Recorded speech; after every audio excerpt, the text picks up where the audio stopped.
सांपों को खाना पचाने में कई दिन का समय लगता है। शिकार की हड्डियां भी घुल जाती हैं और सिर्फ बाल ही बचते हैं।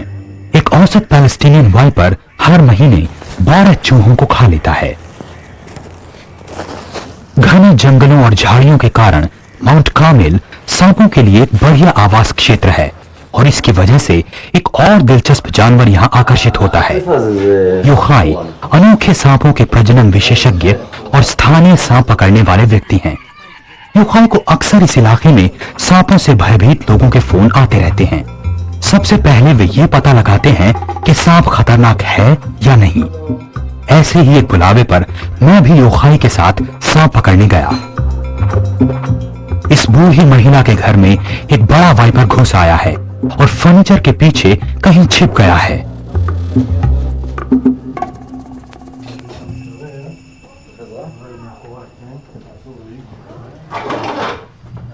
योखाई के लिए ये लुका छिपे का खेल है जो जरा सी गलती से भी जानलेवा साबित हो सकता है।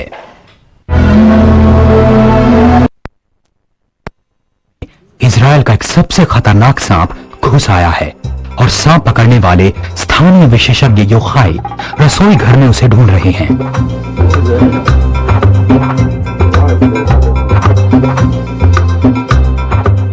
वाइपर मिल गया। वो रसोई में गर्म अवन पर बैठा था।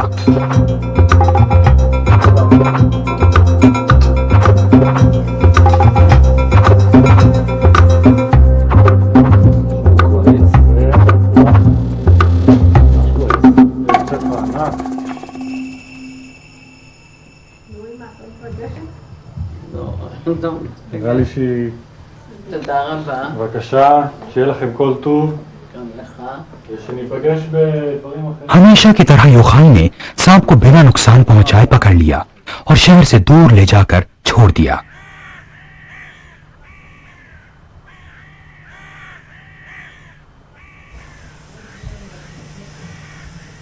स्थानीय लोग पैलेस्टीनियन वाइपर से इतना डरते हैं कि किसी भी बड़े सांप को देखते ही उस पर हमला कर देते हैं।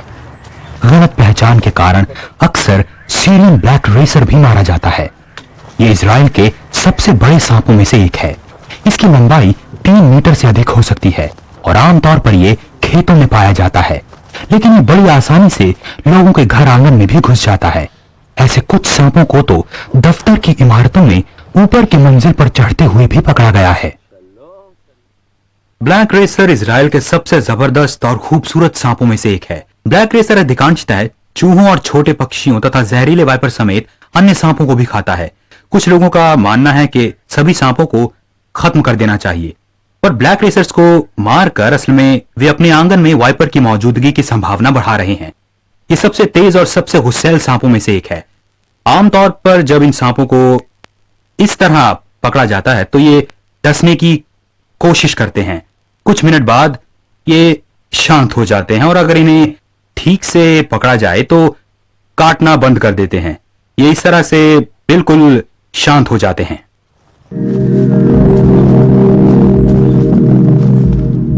जमीन पर घनी वनस्पति और गर्म जलवायु के कारण माउंट कार्मेल इजराइल के सबसे अनोखे सांपों का स्वर्ग है।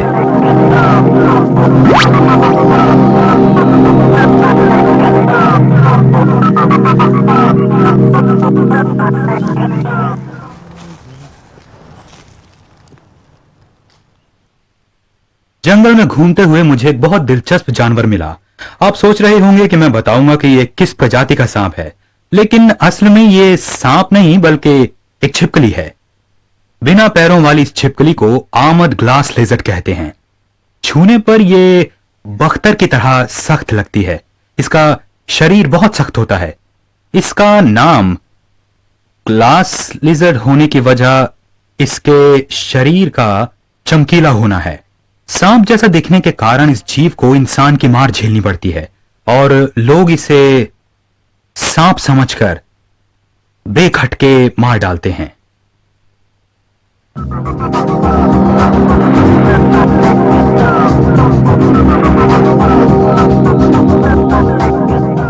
लेकिन सच ये है कि छिपकलियां और सांप बगीचे को नुकसान पहुंचाने वाले जीवों तथा चूहों की संख्या को काबू में रखते हैं। ये खूबसूरत ब्रेसलेट दरअसल एनाकोंडा, अफ्रीकी पाइथन और एशिया के रेटिकुलेटेड पाइथन का दूर का रिश्तेदार है। ये नन्हा सांप है सैंड बोआ। इजराइल में बोआ की यही एक स्थानीय प्रजाति है। इसका सिर बहुत छोटे आकार का होता है, जिससे ये आसानी से रेत में घुस सकता है। इसकी पूंछ भी इसके सिर जैसी दिखती है। ये शायद इसे शिकारियों से बचाने में सहायक होती है, जो सिर के बदले पूंछ पर हमला कर देते हैं और सांप तत्काल मौत से बच जाता है। इसका शरीर काफी मजबूत और सुगठित होता है और ये अपने शिकार को इस तरह जकड़कर उसे मार डालता है।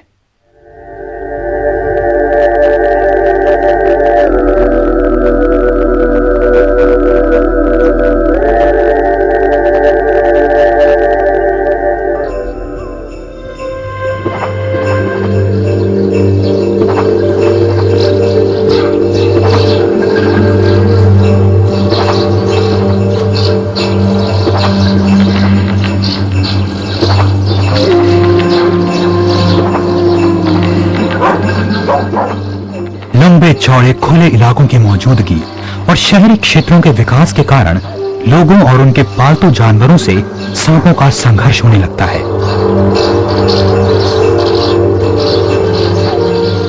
मॉन्टपेलियर सांप का जहर हल्का होता है। ये मुख्यतः अपने शिकार को जकड़ कर मारता है और डसने के लिए मुंह के पिछले हिस्से में स्थित खांचेदार विष तंतुओं का इस्तेमाल करता है। इसे अपने शिकार को काफी देर तक काटना पड़ता है, इसलिए ये उसे जकड़े रहता है।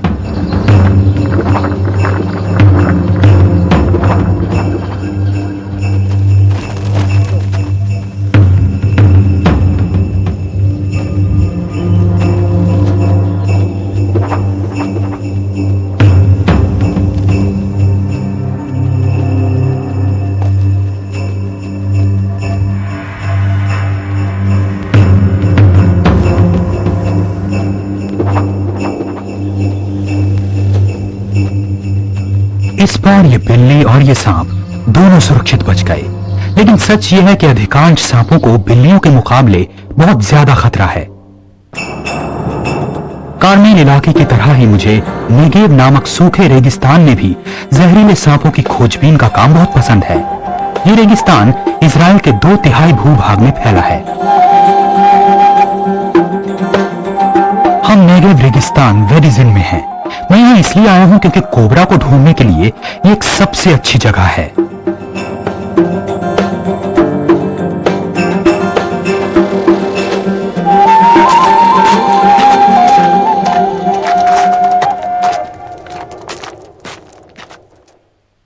अरे वाह,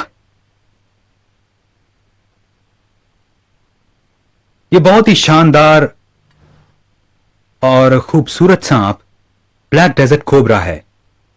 यह रेगिस्तान के सबसे आकर्षक और सबसे खतरनाक सांपों में से एक है और इसे भी ये मालूम है। ये मुझे डराने के लिए फुफकार रहा है। इसका जहर जानलेवा होता है। रेगिस्तान में ये अपना जहर किसी इंसान पर बर्बाद नहीं करना चाहता, क्योंकि ये उसे निगल नहीं सकता, इसलिए ये फुफकार कर डरा रहा है। डेजर्ट कोबरा कभी कभार ही इंसान को डसता है, लेकिन फिर भी सावधानी बरतनी चाहिए क्योंकि यह डस सकता है। रेगिस्तान में रहने वाली यह प्रजाति रात को सक्रिय होती है और यह ज्यादातर चूहों, छोटे पक्षियों, छिपकलियों और यहां तक के टोड्स का भी शिकार करता है।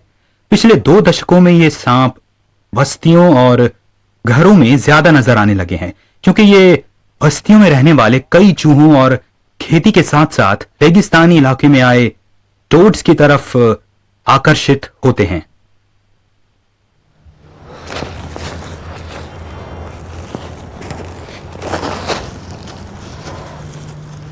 डेजर्ट कोबरा की आंखें कमजोर होती हैं, लेकिन इसकी सूंघने की क्षमता बहुत विकसित होती है, जिससे ये बिलों और पत्थरों के नीचे छिपे शिकार को ढूंढ निकालता है। ये सांप अपेक्षाकृत कम तापमान पर भी सक्रिय रह सकता है। इस वजह से इसे छिपकलियों और टोड्स जैसे असमतापी प्राणियों के शिकार में आसानी होती है। लेकिन चूहों को पकड़ने में ये ज्यादा कारगर नहीं होता। ये फुफकार कर जता रहा है कि मुझे यहां से चले जाना चाहिए, क्योंकि ये इसका इलाका है, मेरा नहीं। मुझे चले ही जाना चाहिए। जा रहा हूं बड़े भाई।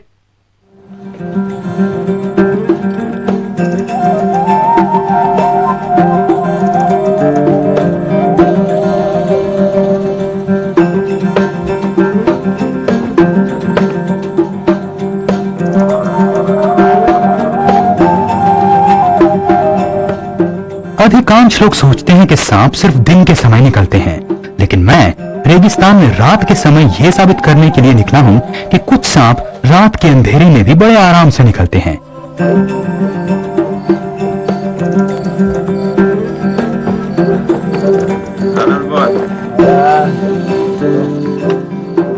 एक बार फिर मैंने अपने दोस्त अरबैल को मदद के लिए बुलाया है।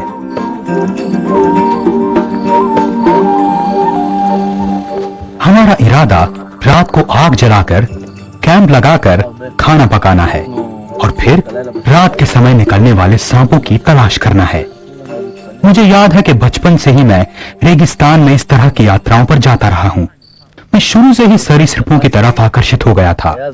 जब मैंने पहली बार एक सांप पकड़ा था तो मैंने उसे तुरंत पहचान लिया था। तब से अब तक मैं सांपों का दीवाना हूं। खाना पकने के लिए रख दिया गया है। अब मुझे अपनी सूची के 2 और सांपों की तलाश करनी है। आज रात मुझे नेगेव रेगिस्तान के 2 सबसे खतरनाक निशाचर सांपों कार्पेट वाइपर और पर्शियन हॉर्न्ड वाइपर की तलाश करनी है।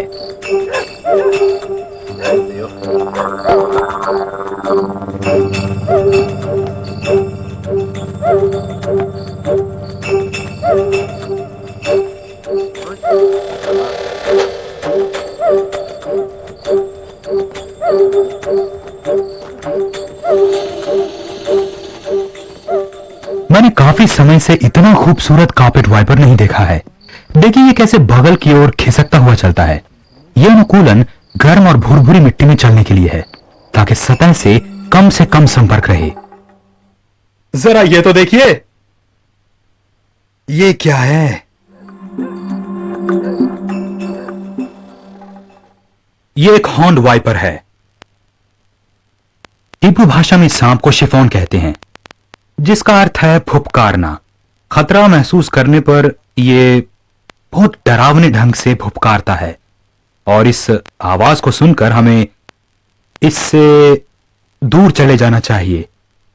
यह इंसानों के लिए बहुत खतरनाक सांप है। फिर भी इस प्रजाति के कारण इजराइल में पिछले 1 दशक में किसी की मौत का कोई मामला दर्ज नहीं हुआ है। ये बड़ी चट्टानों, पत्थरों, झाड़ियों में घात लगाए पड़े रहते हैं। इनकी लंबाई 80 से 90 सेंटीमीटर तक होती है। ये एक कम उम्र की मादा है। मेरे ख्याल से आप कह सकते हैं कि अभी ये जवान हो रही है। पर्शियन हॉर्न्ड वाइपर शिकार के लिए रात दिन घात लगाए एक ही मुद्रा में बैठे रह सकते हैं, लेकिन हम भोजन के लिए इतना इंतजार नहीं कर सकते। אני שומע ביעבוע. אנחנו צריכים להיות רעבים בשביל למצוא. עכשיו שמצאנו, מותר לנו לאכול. सूर्योदय हो गया। अब देखते हैं कि अरबैल पर रात को मेरे बनाए खाने का क्या असर पड़ा। अरबैल, तबीयत कैसी है? देखो झूठ मत बोलो मुझसे।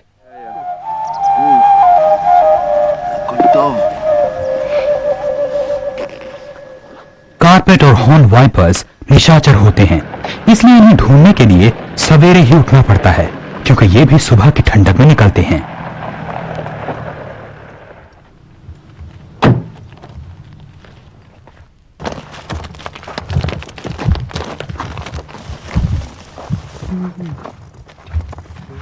सबसे पहले हमें नखलिस्तानों के आसपास खोजबीन करनी चाहिए, क्योंकि सांपों को भी प्यास लगती है। अगर वहां कामयाबी नहीं मिली तो शायद पक्षियों के संकेत से इनका सुराग मिल जाएगा। איך הם? קצת מלוח. ये कार्पेट वाइपर बबूल के पेड़ के नीचे शिकार करते समय पक्षियों को चौंका देना चाहता है। ये सांप घोंसलों को बहुत नुकसान पहुंचाते हैं और बैबलर्स जैसे पक्षी इन सांपों को अपने इलाके में देखते ही मिलकर उन पर हमला कर देते हैं। यहां ऐसा लगता है कि बैबलर ही शिकार बनते होंगे, लेकिन ये बहुत साहसी पक्षियों का झुंड है।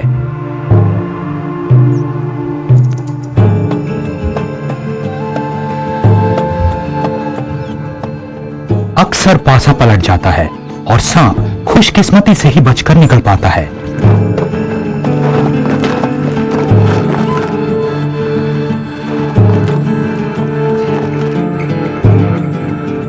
ब्लैक स्टार्ट पक्षी पंख फड़फड़ाकर चीखते हुए इस हॉर्न वाइपर की मौजूदगी का संकेत दे रहा है।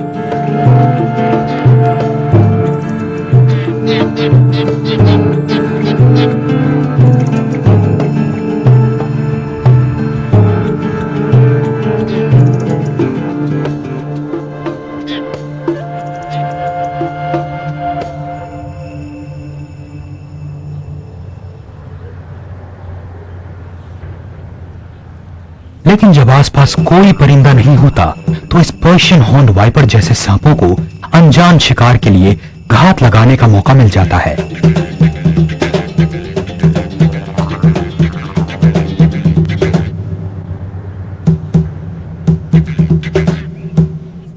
इसका तेज जहर जर्बिल को कुछ सेकंड में ही मार डालेगा। वाइपर सामान्यतः जहर का असर होने तक शिकार को जबड़े में दबोचे रखता है। इससे दूर दूर तक फैले रेगिस्तान में शिकार के खोने का खतरा कम हो जाता है।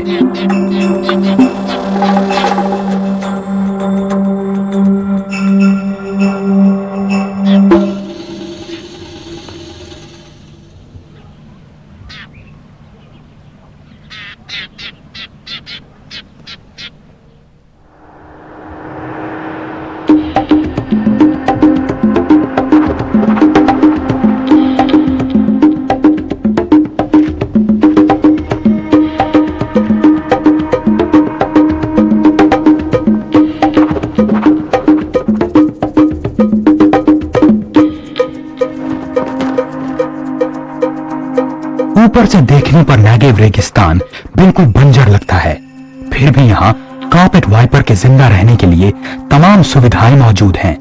दरअसल ऐसा लगता है कि यहाँ उनकी बहुत भारी तादाद है। ये मेरा तीसरा कार्पेट वाइपर है। इस बार ये सैंडस्टोन यानी बलुआ पत्थर की खड़ी चट्टानों के बीच मिला है। कार्पेट वाइपर इजराइल के सबसे खूबसूरत जहरीले सांपों में से एक है। ये सांप गुलाबी रंग का है। इससे इसे इलाट पर्वत के लाल बलुआ पत्थरों के बीच छिपने में आसानी होती है। कार्पेट वाइपर्स अपने गुलाबी और लाल रंग के कारण इन चट्टानों के बीच बेहतर ढंग से छिप सकते हैं। यह सांप हरकत में आ गया है। आमतौर पर यह इस समय सक्रिय नहीं होता क्योंकि यह निशाचर सांप है।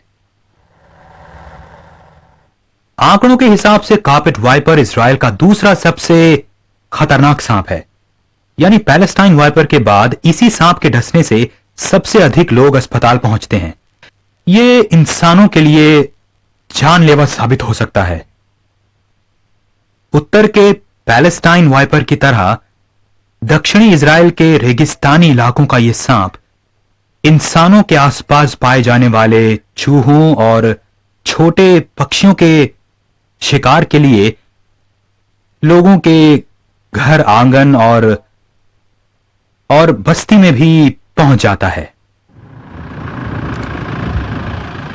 अपनी सूची में से 2 वाइपर्स और 1 कोबरा को ढूंढना तो बहुत आसान था, लेकिन मुझे अब जिस सांप की तलाश है वो गायब होने में सचमुच बहुत माहिर है।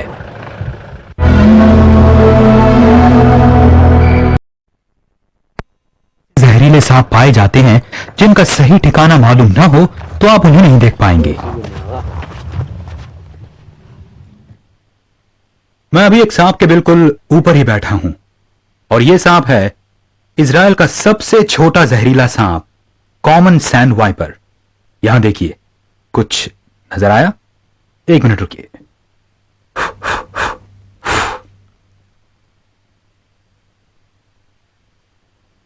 सैंड वाइपर्स घात लगाकर शिकार का इंतजार करते हैं।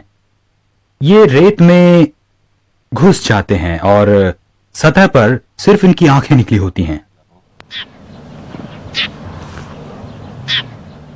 जब कोई शिकार पास से गुजरता है तो ये पूरी सटीकता से हमला करते हैं।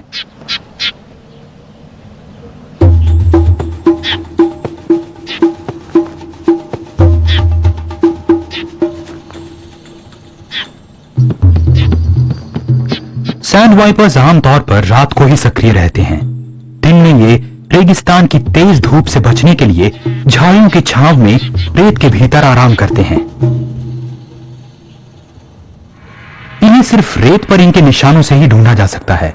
इजराइल में सभी सांपों को कानूनी संरक्षण प्राप्त है, लेकिन होल्ड वाइपर जैसे अनोखे सैंड वाइपर्स सांप के अवैध शिकारियों को बहुत पसंद हैं। वे रेगिस्तान में आकर इन्हें पकड़कर पालतू जानवरों के कारोबार के लिए तस्करी से विदेश भेज देते हैं। पॉन्ड वाइपर सहारा क्षेत्र का जीव है। ये उत्तरी अफ्रीका के रेतीले रेगिस्तानों, साइनाई और उत्तरी नेगेव में पाया जाता है। आप जो आवाज सुन रहे हैं वो फुफकारने की नहीं, बल्कि इसके शरीर में बगल में स्थित शल्कों के घर्षण से पैदा हो रही है। ये दुश्मनों से छुटकारा पाने के लिए ऐसा करता है, लेकिन ये अपने फेफड़ों की नमी बर्बाद नहीं करता। रेगिस्तान में रहने के लिहाज से ये वाकई समझदारी है। कुछ लोगों को ये दुर्लभ वाइपर्स अपने अनोखे सींगों के कारण पसंद आते हैं। एक सिद्धांत के मुताबिक ये धूप और रेत से इनकी आंखों की हिफाजत करते हैं।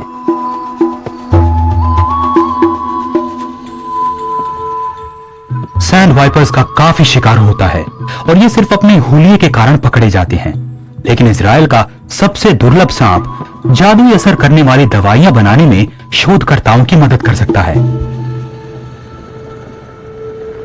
जूडियन रेगिस्तान के सुदूर इलाकों में उसे ढूंढ पाना मेरे लिए एक चमत्कार ही होगा।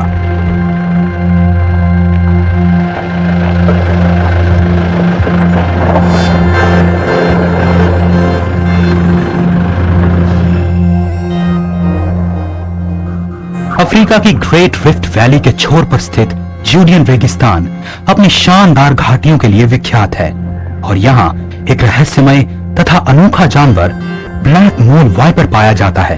मून वाइपर इजराइल और साइनाई के रेगिस्तानों में पाए जाते हैं और इन्हें पृथ्वी की सबसे नीची जगह डेड सी के तट के आसपास भी देखा जा सकता है। मामूली सा लगने वाला ये सांप अपने जहर के कारण शोध प्रयोगशालाओं के लिए बहुत महत्वपूर्ण है। इसका जहर बहुत खतरनाक होता है, जिसका कोई ज्ञात विषरोधी नहीं है। मून वाइपर परिवार में लगभग और 1 दर्जन प्रजातियां हैं। ये सभी अफ्रीका और दक्षिण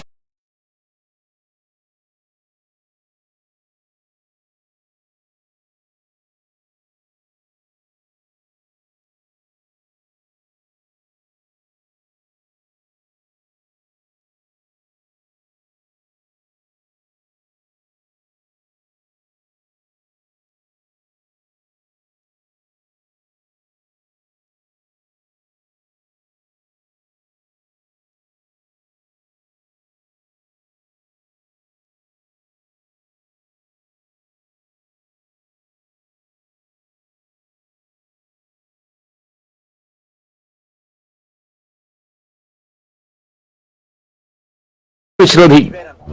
जापान में स्वागत है। यहाँ संस्कृतियों का टकराव होने वाला है।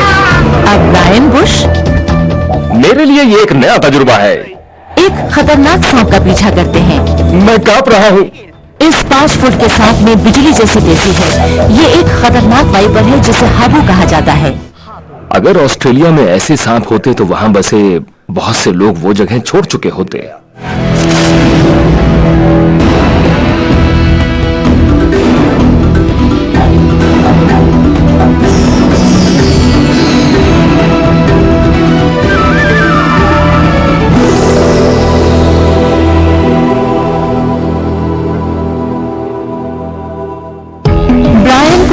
स्नेक मैन कहते हैं। उन्हें ये उपाधि ऑस्ट्रेलिया के जहरीले सांपों को पकड़ने में महारत के कारण मिली है।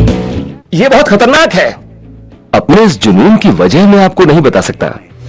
ब्रायन के लिए ये सांप नहीं बल्कि उनके परिवार का हिस्सा है। जरा इसे देखिए। ये खतरनाक वेस्ट ऑस्ट्रेलियन टाइगर स्नेक भी उनका करीबी है। ये शानदार है।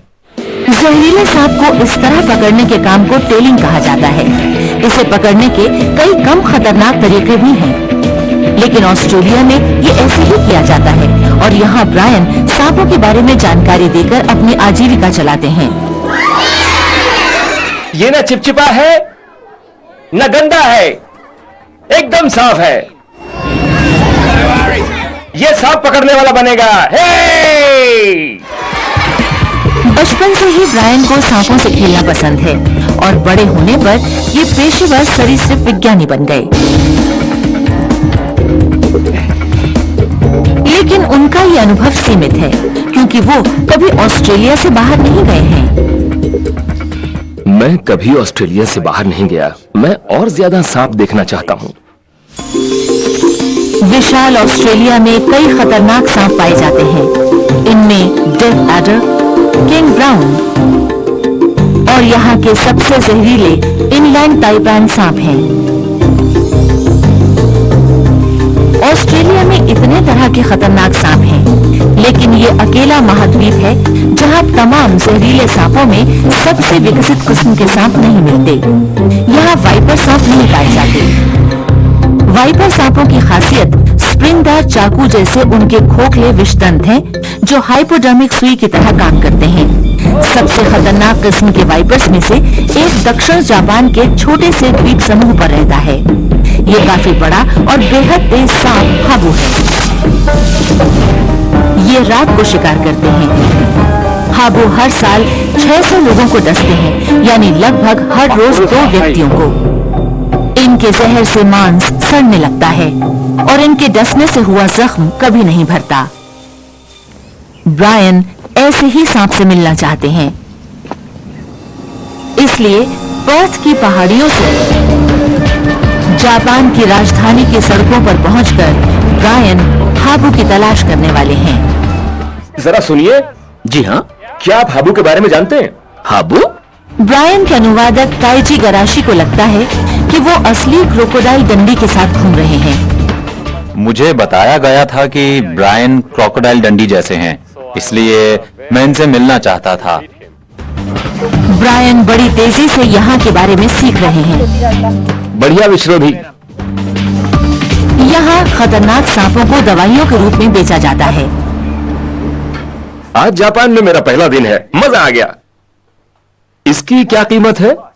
280 円 इनके मुताबिक 1 ग्राम की कीमत 280 येन है। यानी एक पैकेज के लगभग 340 अमेरिकी डॉलर। खुशकिस्मती से जरा सी दवा भी काफी असरदार होती है। ये हाबू है। शायद ये मुझे इतनी ताकत दे कि मैं एक जिंदा हाबू पकड़ सकूं। हाबू, सूखा हुआ हाबू।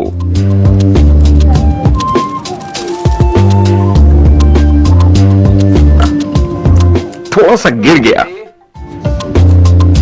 बुरा स्वाद नहीं है, अच्छा स्वाद है। इससे जोश बढ़ता है। हो सकता है इससे जोश बढ़ता हो, लेकिन हाबू के बारे में सचमुच जानकारी हासिल करने के लिए ब्रायन को प्राकृतिक आवास में एक हाबू पकड़ना होगा।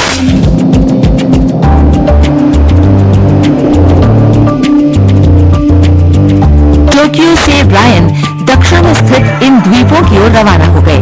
विमान से यहाँ पहुँचने में 2 घंटे लगते हैं।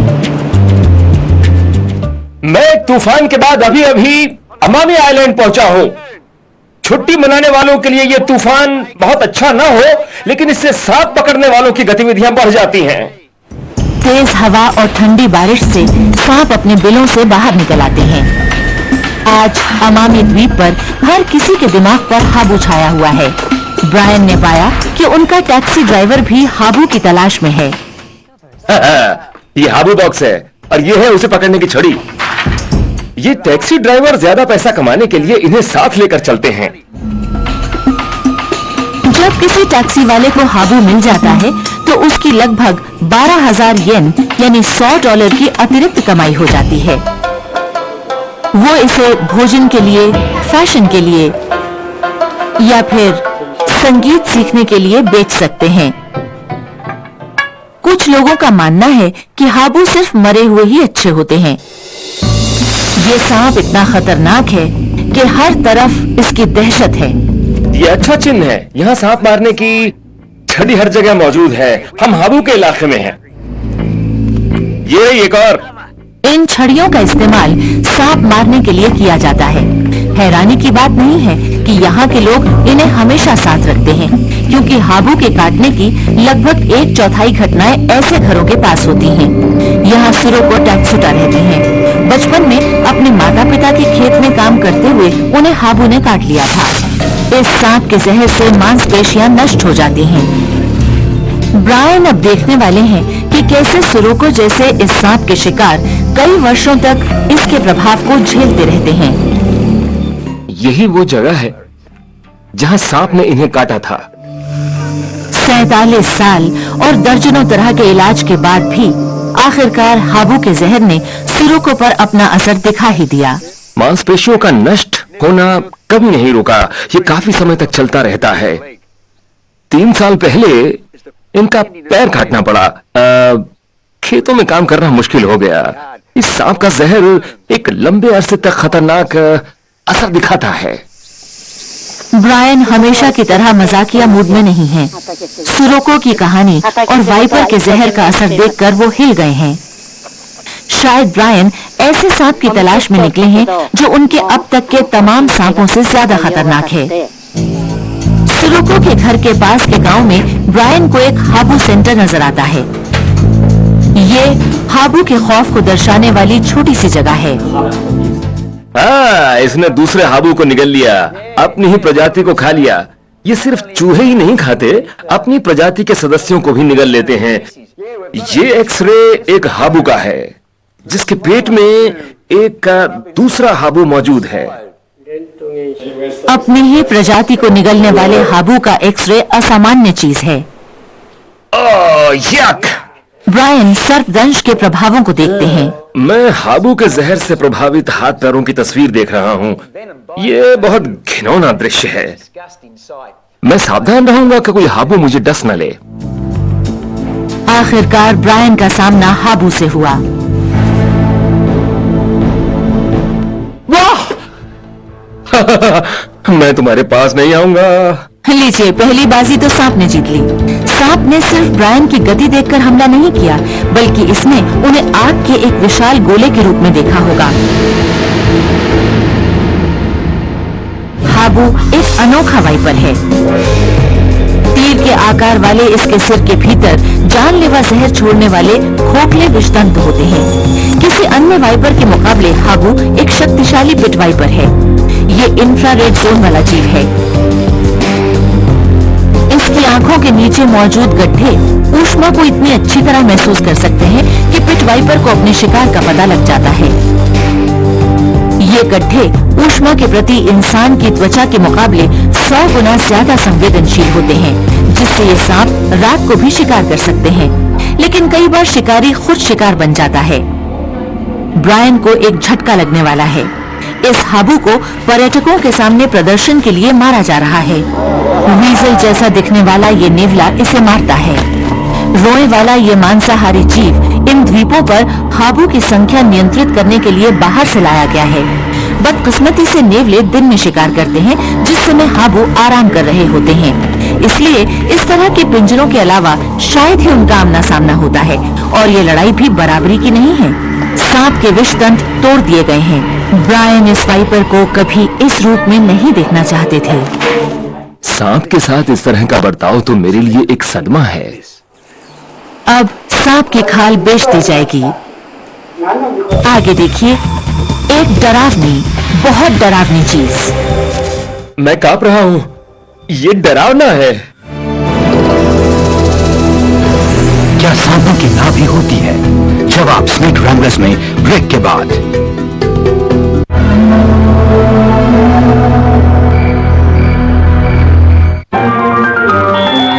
कल के विचार, आज के आविष्कार, हकीकत में बदलने को तैयार। नैट जियो प्रस्तुत करता है नोकिया इनोवेशन। 20 साल पहले जब मेरी बेटी पहली बार अमेरिका गई, तो it was so difficult to remain in touch with her. Electronics की मदद से आज एक ब्लाइंड आदमी देख सकता है। Isn't that amazing? टेक्नोलॉजी मुझे कल इनविजिबल बना सकती है। नोकिया इनोवेशन, कल की दुनिया आज ही। चलता रहा है नेशनल जियोग्राफिक चैनल पर। दिलचस्प लोग, खूबसूरत स्थान और जीने के बेहतरीन अंदाज।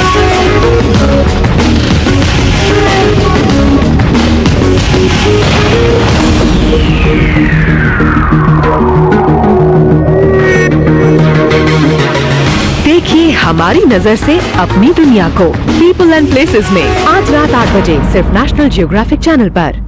Brought to you by Indian Airlines. Let your heart fly.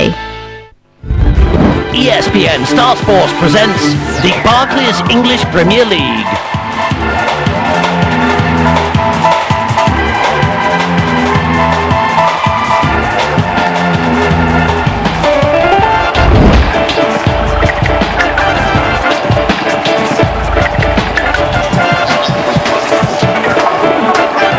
The Barclays English Premier League, live and exclusive on ESPN Star Sports. कौन कहता है आकार मायने नहीं रखता? देखिए एक हफ्ते तक निर्माण की बुलंदियां छूते mega structures. You can do anything. असंभव को संभव बनाती खरबों डॉलर की ये परियोजनाएं ढाल रही हैं इंजीनियरिंग को कला में। नेशनल जियोग्राफिक चैनल पर मेगा स्ट्रक्चर्स वीक आज रात 10 बजे। एक जबरदस्त टीवी शो।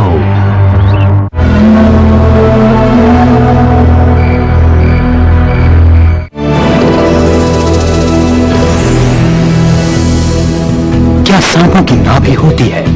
नहीं, लेकिन जो सांप बच्चों को जन्म देते हैं उनकी मां की प्लेसेंटा यानी अपरा से जुड़ने वाली जगह पर नाभि रज्जु जैसी एक संरचना होती है।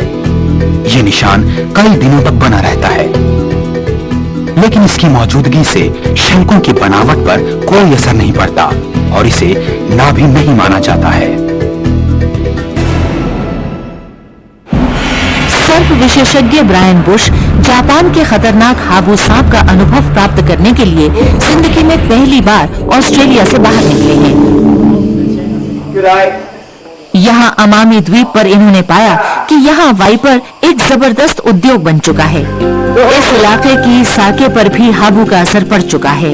चावल से बनी ये मदिरा जापान का राष्ट्रीय पेय है, जो 2000 वर्ष से ज्यादा समय से प्रचलन में है। जरा इसमें देखिए, 30 किलो हाबू, एक गुप्त सामग्री। अगर टेकीला में कीड़ा हो सकता है तो साके में सांप क्यों नहीं हो सकता? पहले इस शीत रक्तीय सांप को बर्फ में डालकर बेहोश कर लिया जाता है, फिर इसका खून निकालकर और अंतड़ियां साफ करके 2 महीने तक अल्कोहल में डुबो कर रखा जाता है। तब जाकर ये असली साके में डालने के लिए तैयार होता है। खुशबूदार जड़ी बूटियां मिलाकर और हमले की मुद्रा में इन्हें बंद करके 700 अमेरिकी डॉलर प्रति जग के हिसाब से बेचा जाता है। ये संरक्षित जहर है। 16% अल्कोहल वाला साके ऑस्ट्रेलिया की बियर से ज्यादा नशा देता है।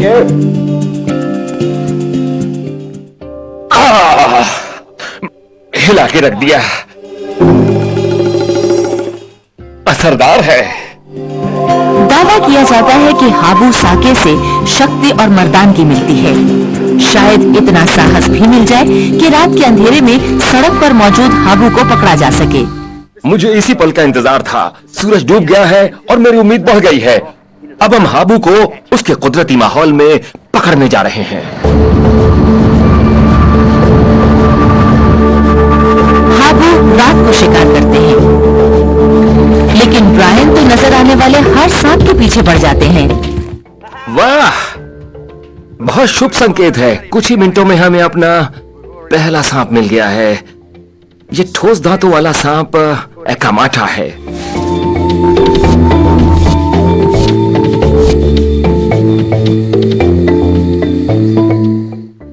आप इसे किंग स्नेक या कॉर्न स्नेक भी कह सकते हैं। ये सांप जहरीला नहीं है, लेकिन बहुत तुनक मिजाज है। जरा इसे उकसा कर देखते हैं। अगर इसने मेरी नाक पकड़ ली, इसने मेरा हेड पकड़ लिया। शैतान कहीं का।